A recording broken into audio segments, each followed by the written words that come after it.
The transport ship docked at Calric Station with a soft hiss. Hyunwoo held his daughter's hand as they stepped onto the metal platform. Jiwon was only 7 years old, and her eyes went wide as she looked around the massive station. Everything was so much bigger than back on Earth. "Stay close to me," Hyunwoo said gently. He was nervous, though he tried not to show it. This was his first mission as a human diplomat to the outer stations. The galaxy was still getting used to humans. Many species did not trust them yet. Jiwon nodded and squeezed his hand tighter. She wore a simple blue dress that her mother had picked out before they left Earth. Her black hair was tied in 2 small braids. She looked like any normal human child. But here on this station she was something completely different. The station was home to predator species. Big ones, dangerous ones. Species that had hunted and fought for thousands of years. Humans were new to space, and many of these older species thought humans were weak. Hyunwoo's job was to prove them wrong, to show that humans could be trusted partners. A tall figure approached them. It walked on 4 legs but stood upright on 2 when it got close. Its fur was dark red and its eyes were bright yellow. Sharp teeth showed when it opened its mouth to speak. This was Ambassador Reth of Reckon. Hyunwoo had studied their species for months before coming here. "Welcome to Calric Station," Reth said. His voice was deep and rough.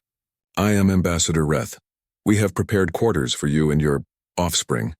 Hyunwoo bowed his head respectfully. "Thank you, Ambassador. I am Hyunwoo, and this is my daughter, Jiwon." Reth looked down at Jiwon. His yellow eyes studied her carefully. Jiwon looked back at him without fear. Then she did something that Hyunwoo had not expected. She smiled. It was a normal smile for a human child. Her lips pulled back to show her small white teeth. Her eyes crinkled at the corners. It was the kind of smile she gave to everyone back home. A smile that meant hello and "I'm happy to meet you." But Reth stepped back quickly. His fur stood up on his neck. His own lips pulled back, showing much larger teeth. For a moment, Hyunwoo's heart stopped. Had Jiwon just threatened of Reckon Ambassador? "Jiwon, lower your head," Hyunwoo said quietly in Korean. But Reth made a strange sound. It was almost like a laugh, but rougher. "The small human shows teeth," he said. Bold, very bold for one so young. "I apologize," Hyunwoo began, but Reth held up a clawed hand. "No apology needed. I have read about human expressions. This is a smile, yes? A greeting?" "Yes," Hyunwoo said, relieved. "Among humans, showing teeth in this way means friendship. It means we are happy." Reth tilted his head. "Strange. For us, showing teeth means challenge or threat. But I understand. Come, I will take you to the welcoming ceremony." They walked through the wide corridors of the station.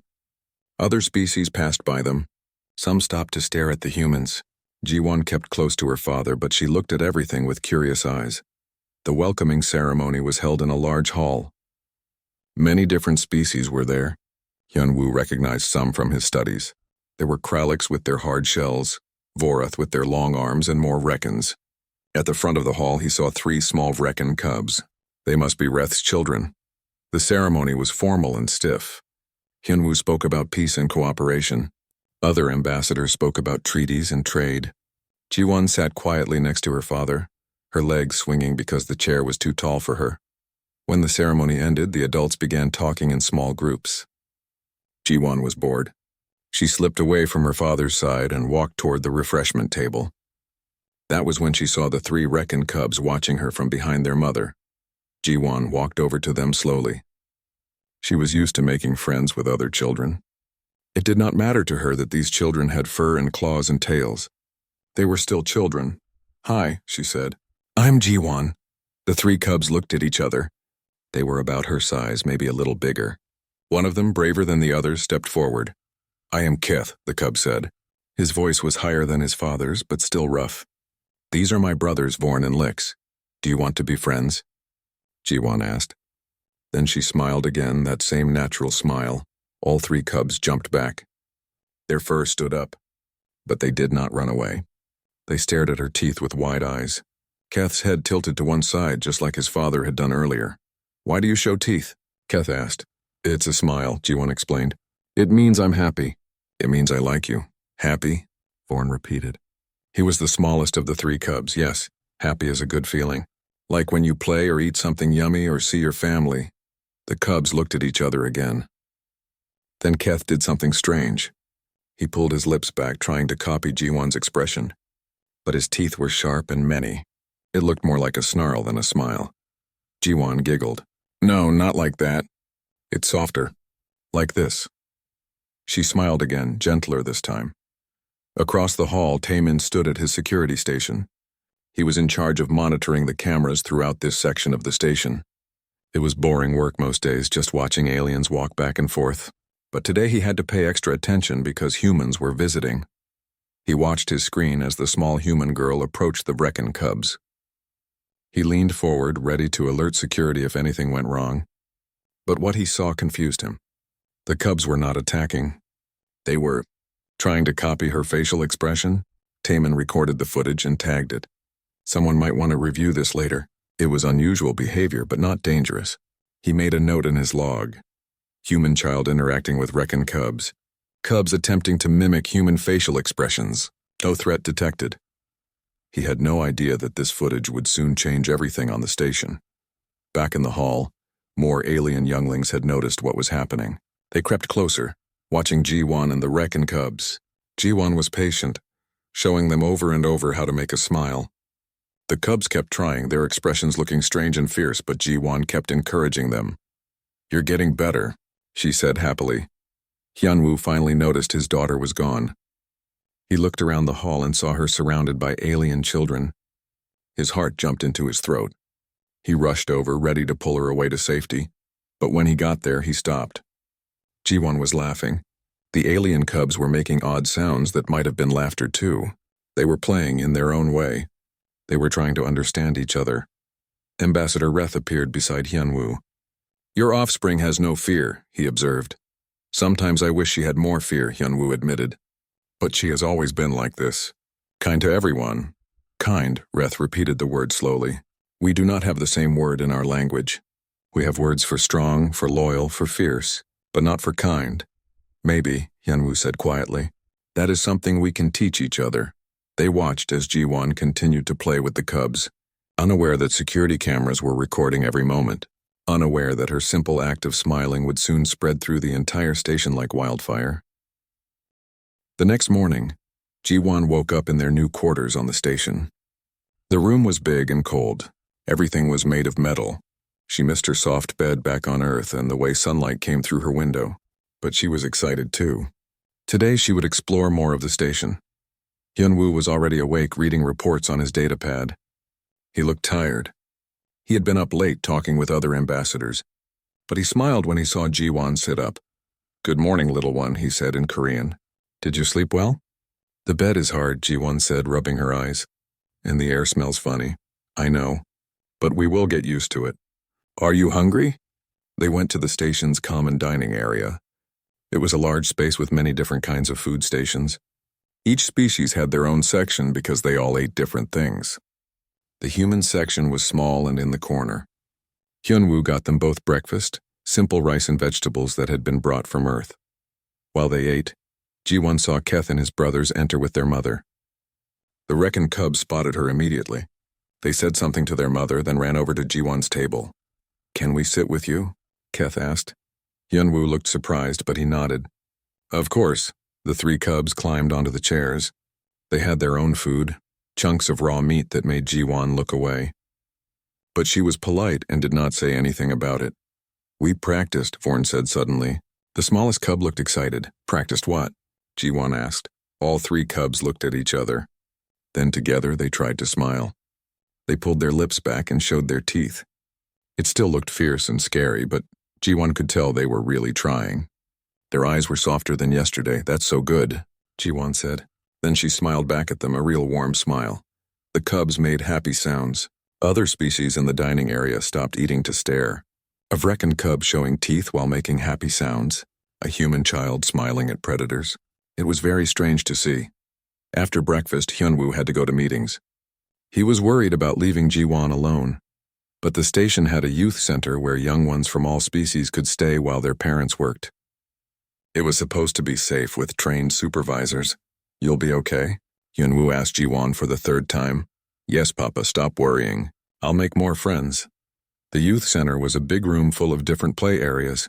There were climbing structures, puzzle games, and spaces for rest. Ji-won saw many different young aliens there. Some were tiny, smaller than her hand. Others were big, twice her size. A supervisor named Bo-ra greeted them. She was human, which made Hyunwoo feel better. "I'll take good care of her," Bo-ra promised. She was young, maybe 20 years old, and had kind eyes. "I'm one of the first human teachers posted to this station." Hyunwoo left, though he kept looking back. Ji-won waved at him until he was gone. "Okay," Bo-ra said, kneeling down to Ji-won's level. "Let me tell you the rules. Stay in the center. Don't touch anyone who doesn't want to be touched. Share the toys. Be kind. I'm always kind," Ji-won said. Bo-ra smiled. "I can see that." Keth and his brothers arrived soon after. Other younglings came too. There were 4 Kralix younglings with their hard shells, 2 Vorath children with long, thin arms, and several others that Ji-won did not know the names of. At first, everyone stayed with their own species. The Kralix younglings played in one corner. The Vorath children stayed near the water station. The Vrekin cubs climbed on the tall structures. But Ji-won noticed they all kept watching each other, curious but too nervous to mix. Ji-won walked to the middle of the room and sat down. She took out a small toy her mother had packed, a simple spinning top. She wound it up and let it spin on the floor. The colors blurred together as it turned. One by one, younglings from different species crept closer. They had never seen a toy like this. Ji-won smiled at each one who came near. "Want to try?" she asked Keth. The Vrekin cub nodded. He tried to spin the top with his claws, but it fell over. He tried again. This time it spun, but only for a moment. "It's hard," he said. "It takes practice," Ji-won said. "Like your smile." Keth's ears perked up. "Show me your smile again." Ji-won smiled. Then, because other younglings were watching, she explained it again. "See, lips go up. Teeth show, but not in an angry way. Eyes get soft and small. It means happy." A small Kralix youngling rolled closer. "Happy?" it asked in a clicking voice. "Yes, it's a feeling. A good feeling inside." "We do not smile," the Kralix youngling said.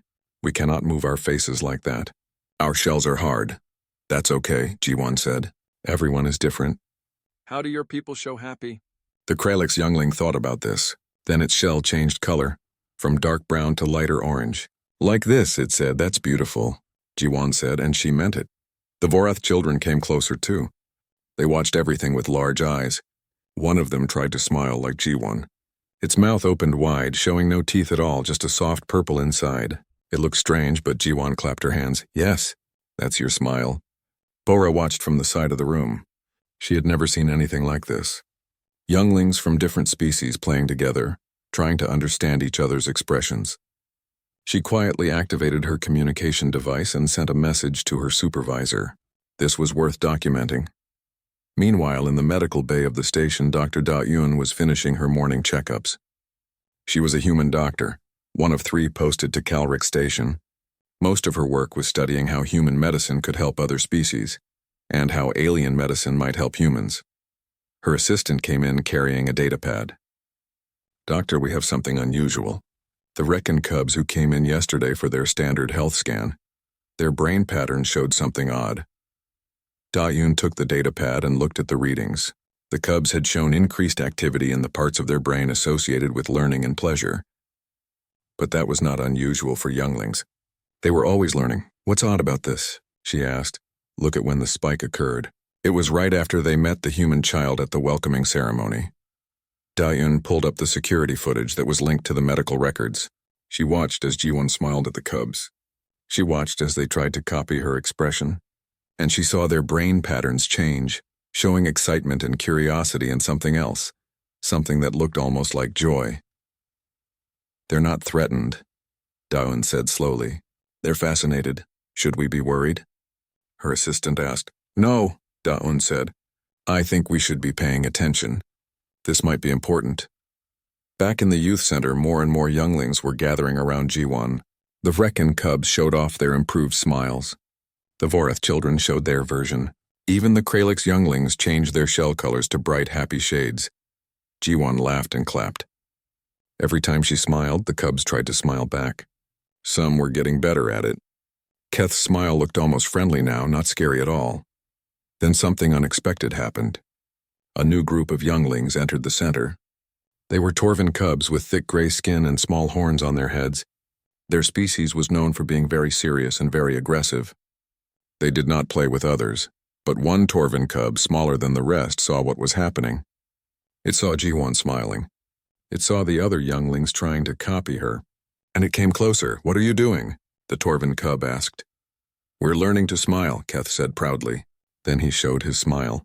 The Torvin cub stepped back, confused. "That is showing teeth. That is threat." "No," Jiwon said gently. "Not for humans. For humans, this means friend. This means happy." She smiled at the Torvin cub. The cub stared at her for a long time. Then slowly it tried to smile too. Its mouth moved in a strange way, not quite right, but it was trying. All the other younglings made excited sounds. Even the Torvin, the most serious species on the station, was learning to smile. Bora recorded everything. She sent more messages to her supervisors. She knew this was special, this moment of younglings from across the galaxy learning from one small human girl. What none of them knew was that Security Officer Tae Min was watching too. He had been monitoring the youth center as part of his rounds. When he saw what was happening, he pulled up all the footage from yesterday and today. He watched it twice, then 3 times. Then he did something that would change everything. He compiled the footage into one file. He added a simple title, "Human Child Teaching Predator Cubs to Smile." And he sent it to a few friends on the station, other security officers and crew members who might find it interesting. He thought maybe 10 or 20 people would watch it. He had no idea it would spread to thousands within hours. He had no idea it would become the most viewed footage in the history of Calric Station. Taemin did not realize what he had started. He went about his normal duties, checking security feeds, monitoring station traffic, making his rounds. It was only 3 hours later, when his communication device started buzzing non-stop, that he understood something was wrong. Messages flooded in from all over the station. People asking for the original footage. People sharing the video with others. People arguing about what it meant. Within 6 hours, the video had been shared thousands of times. Within 12 hours, it had spread to other stations in the sector. Human Child Teaches Predators to Smile became the most talked about topic on Calric Station. Everyone had an opinion. Some thought it was wonderful. Others thought it was dangerous. Many simply did not understand it. Taemin sat at his security desk, his head in his hands. His supervisor stood behind him, arms crossed. "Do you know what you've done?" Supervisor Minji asked. She was not angry, just tired. "The station commander wants to see this footage. Every ambassador wants to see it. Every parent wants to know if their younglings are safe." "I just thought it was interesting," Taemin said weakly. "I didn't think everyone would care so much. A human child getting predator species to show teeth in a non-aggressive way? Of course everyone cares." This has never happened before, Minji was right. In all the history of the station, predator species had kept to themselves. Their younglings did not play with younglings from other species. Everyone stayed in their own areas, followed their own customs. It was safer that way, simpler. But now everything was changing. In the youth center, Bora had no idea about the video spreading through the station. She was too busy managing an unprecedented situation. More younglings kept arriving. Parents had heard somehow that their cubs could learn something new at the center. They wanted to see what the human child could teach. Jiwon sat in the middle of the room, surrounded by dozens of alien younglings. She was patient and kind with each one. She showed them how to smile over and over. She explained about happiness and friendship. She made them feel safe. Keth and his brothers had become her helpers. They showed the new cubs their own smiles, which were getting better every hour. They had practiced so much that their smiles almost looked natural now. "See?" Keth said to a nervous Draxon cub. "It doesn't hurt. It feels good." The Draxon cub tried. Its face was different from a Vrekan's, with scales instead of fur. But it managed to pull its mouth into something like a smile. Jiwon clapped. "Perfect. You're all so good at this." But outside the youth center, trouble was growing. A group of adult Rekans gathered in one of the station's meeting halls. They were worried. Their cubs were acting strange, showing teeth when they should not, making friendly gestures to species they were taught to be cautious around. "This is not natural," one elder said. "Our cubs should not be influenced by human behavior." "But is it harmful?" Another asked. "I watched the footage. The cubs look happy." "Happy?" The elder scoffed. "They look confused. They look like they don't know who they are anymore. Ambassador Reth sat quietly, listening to both sides. His own cubs were in that youth center right now. He had watched them change over the past 2 days. They smiled now when before they only snarled. They played with younglings from other species when before they kept to their own kind. Was this bad? He did not know. Other species had similar meetings. The Kralix discussed whether changing shell colors for happiness was appropriate. The Vorath worried that their children were adopting alien behaviors. The Torvin were outraged that their most disciplined cubs were learning to make soft faces. The station's commander, a stern Kralix named Huan Su, called an emergency council meeting. All the ambassadors had to attend. Hyunwoo was summoned too. I don't understand, Hyunwoo said to the station's human liaison, a woman named Yujin. What did we do wrong? Jiwon was just being herself. That's the problem, Yujin said. She's changing things. Species that never interacted before are mixing. Younglings are adopting human expressions. Some people see this as good. Others see it as dangerous. But they're just children playing, Hyunwoo said. Yes. But when different species play together, boundaries blur. Old fears fade. For some, that's terrifying. The council meeting was tense. Commander Huan Su stood at the front of the room, his shell a dark, serious gray. Around him sat ambassadors from 12 different species. Hyunwoo sat in the back, feeling very small. We are here to discuss the human child, Huan Su began, and the effect she is having on our station's younglings. Effect? Hyunwoo stood up. My daughter is 7 years old. She's just being friendly. Friendly? One of the Torvin ambassadors said the word like it was poison. She is teaching our cubs to show weakness, to make soft faces, to trust those they should be wary of. Is trust a weakness? Hyunwoo asked. The room fell silent. It was a fair question, but no one wanted to answer it. Ambassador Reth finally spoke. I have watched my own cubs change. They smile now. They play with Kralix younglings, with Vorath younglings, even with Torvin younglings. They are happy. Is this wrong? It is not our way, the Torvin ambassador said. Perhaps it should be, Reth replied. Arguments broke out across the room. Some ambassadors thought the human child should be restricted to human-only areas. Others thought this was an opportunity for species to learn from each other. A few wanted the humans removed from the station entirely. Dr. Da-un was called to present her findings. She brought up images of brain scans, charts of hormone levels, data from the past 2 days. What I'm seeing is remarkable, Da-un said. The younglings who have learned to smile show increased activity in their pleasure centers. They show decreased stress hormones. They show better social bonding markers. In short, they are healthier and happier. But at what cost? The Torvin ambassador demanded. They lose their identity. They become confused about who they are. Do they? Da-un challenged. Or are they simply learning that there are more ways to exist than they thought? The Reckon cubs still know they are Reckon. The Kralix younglings still know they are Kralix. They are just adding new tools to express themselves. Hyunwoo felt hope rising in his chest. Maybe they would understand. Maybe this could work out. But then Security Officer Tai Min was called forward. He had to explain how the footage spread, how quickly it went viral, how many people had now seen it. The numbers were staggering. Millions across multiple stations had watched the video of Jiwon teaching cubs to smile. This is out of control, Commander Huan Su said. The footage has reached the core worlds. The Galactic Council is aware of what is happening here. They are watching us. The room went quiet. The Galactic Council rarely paid attention to small stations like this. But now they were interested, and that could be either very good or very bad. What do they say? Reth asked. They want a full report. They want to understand if this is a threat or an opportunity. They want to know if humans are deliberately trying to influence young minds across species. All eyes turned to Hyunwoo. He stood up slowly, feeling the weight of their stares. We are not trying to influence anyone, he said clearly. My daughter is just being a child.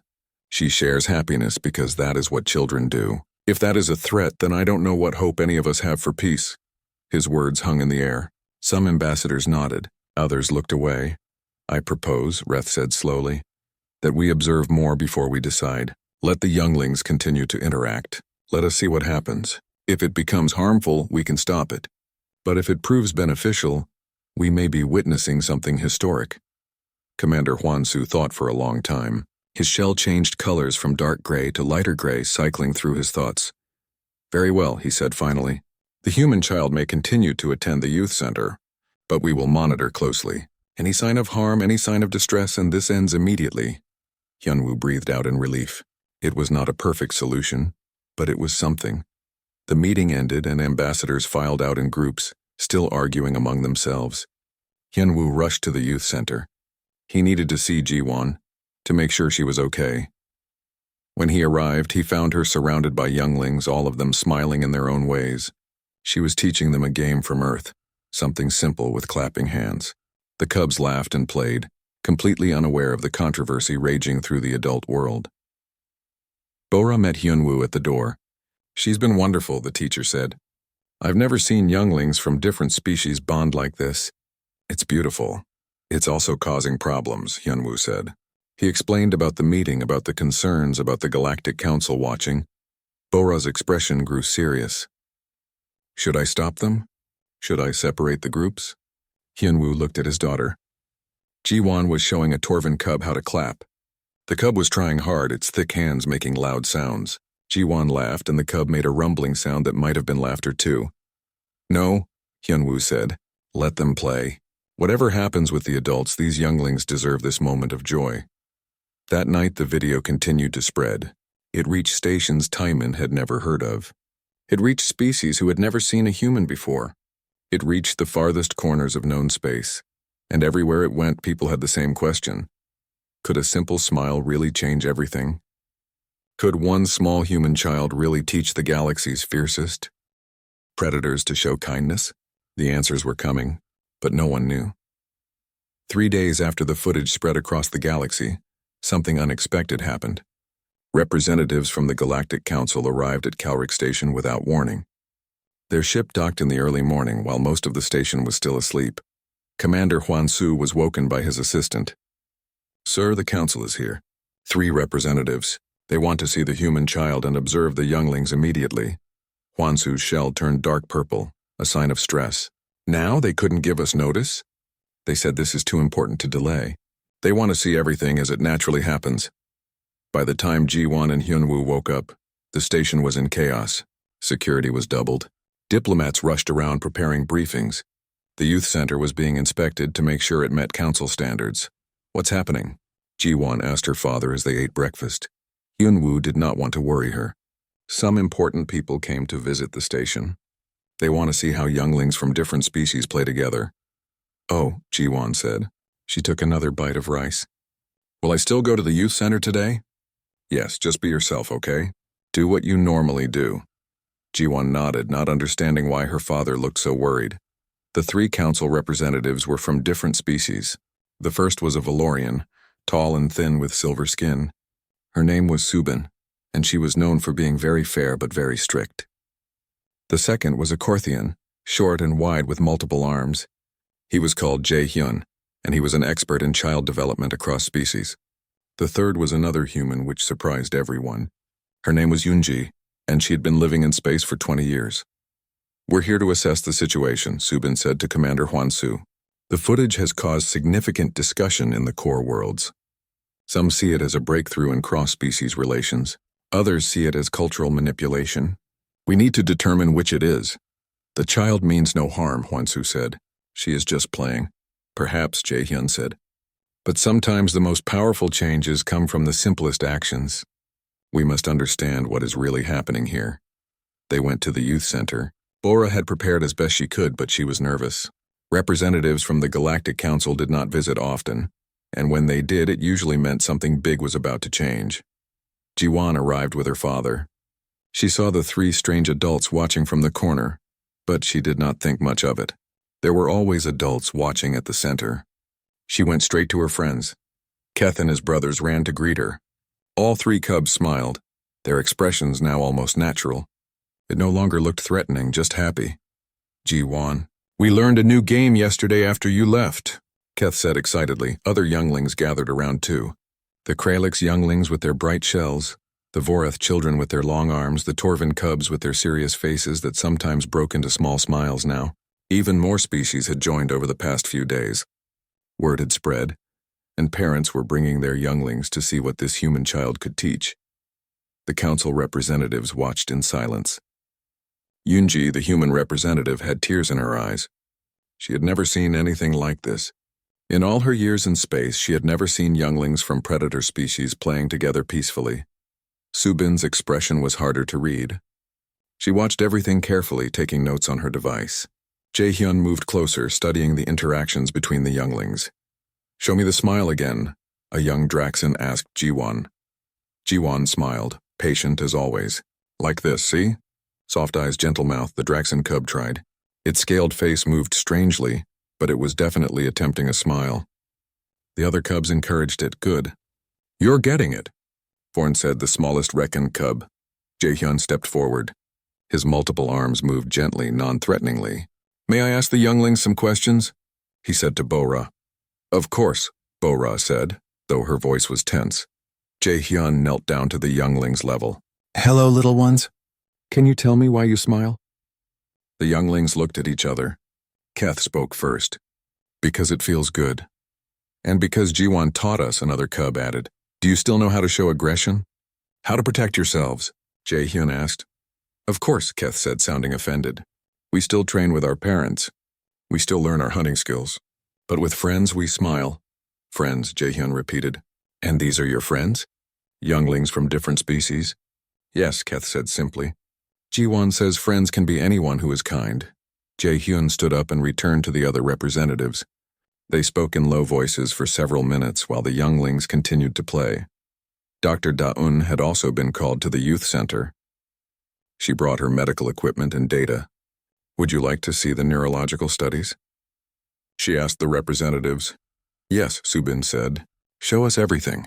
Da-un pulled up her research on a large screen. She showed brain scans, hormone levels, behavioral patterns. "What we're seeing is unprecedented. The younglings show increased empathy markers.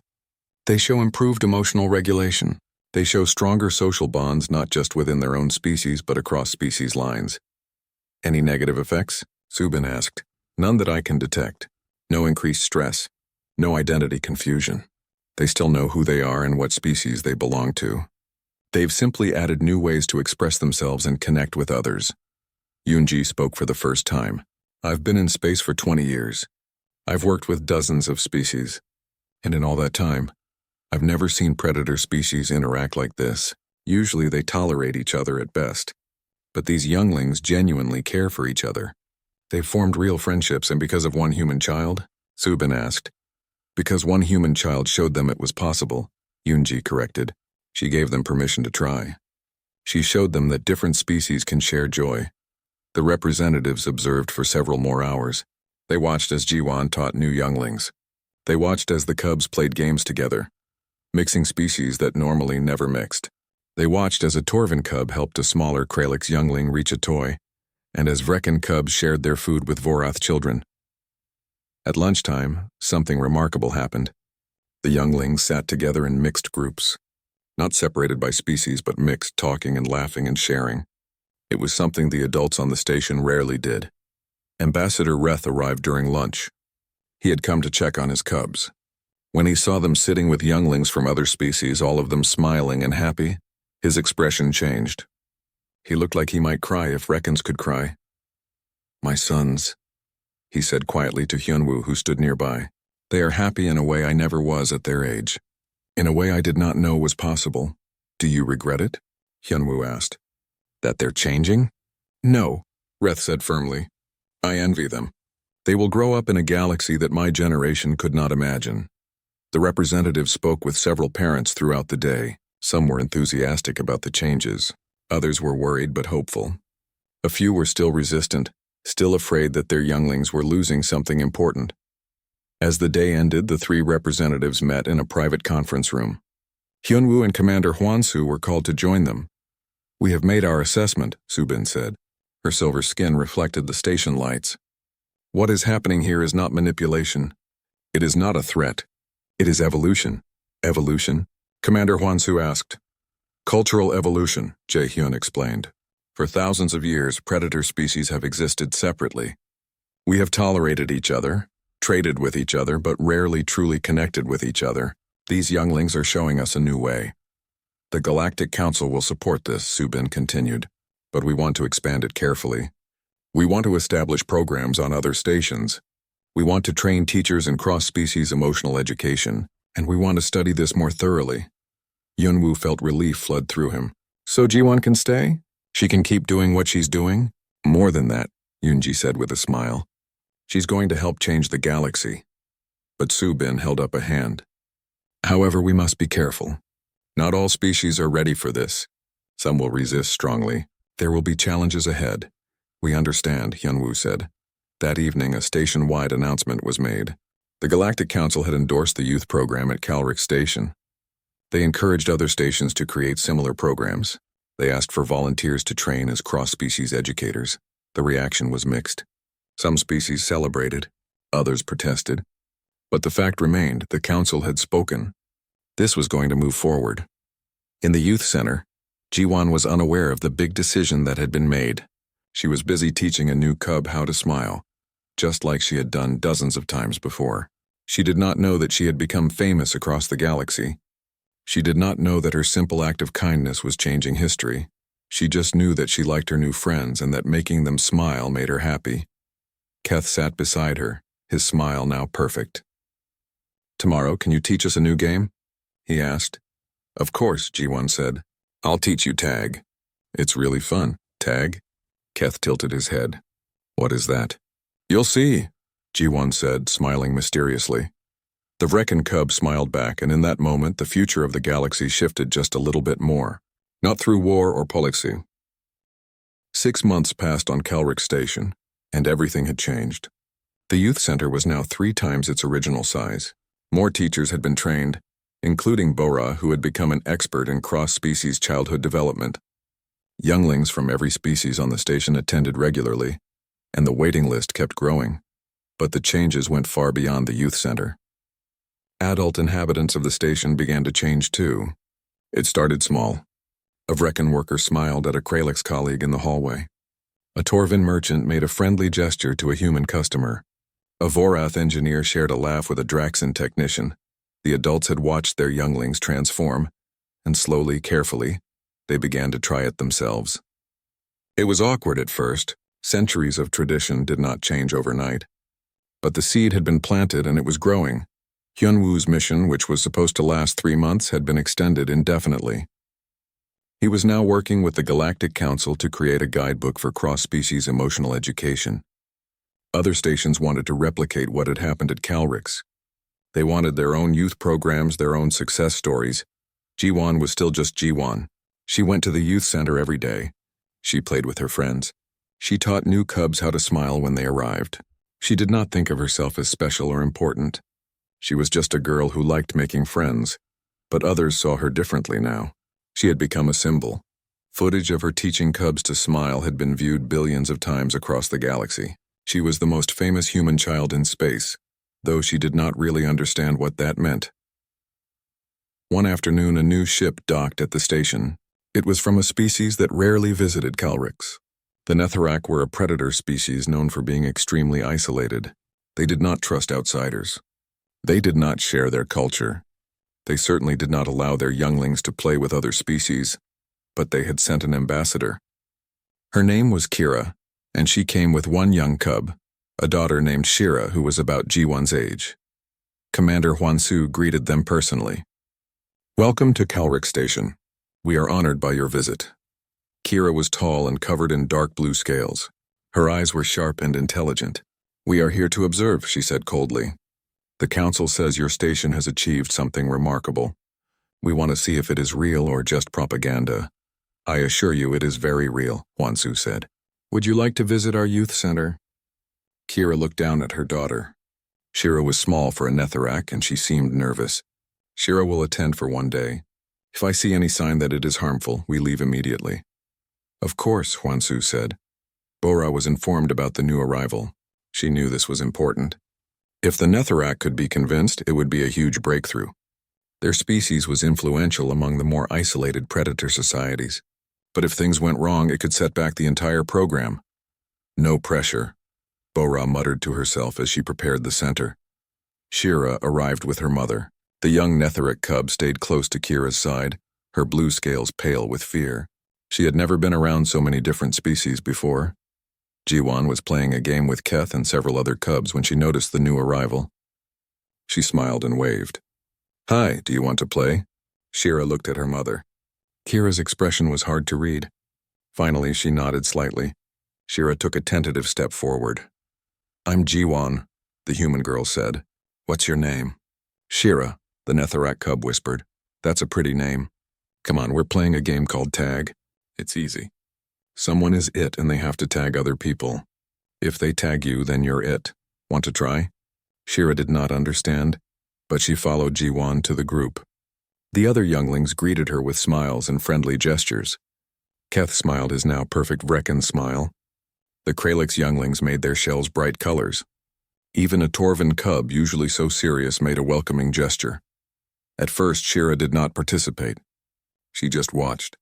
But Jiwon kept including her, kept explaining, kept smiling, and slowly, very slowly, Shira began to relax. "Now you try to tag someone," Jiwon said, laughing as she ran away. Shira ran after her. It felt strange playing instead of training, but it also felt good.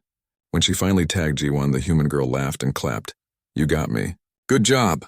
And then Jiwon smiled, that warm human smile that had started everything. Shira stared at it. She had seen the footage like everyone else in the galaxy. She had watched the famous video of this girl teaching cubs to smile. But seeing it in person was different. It made something warm grow in Shira's chest. "Can you teach me?" Shira asked quietly. "Can you teach me to smile?" Jiwon's face lit up. "Of course. Here, watch." Kira watched from the side of the room. She saw her daughter learning this alien expression.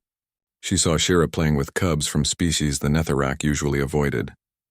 Part of her wanted to grab Shira and leave immediately. This was not their way. This was not safe.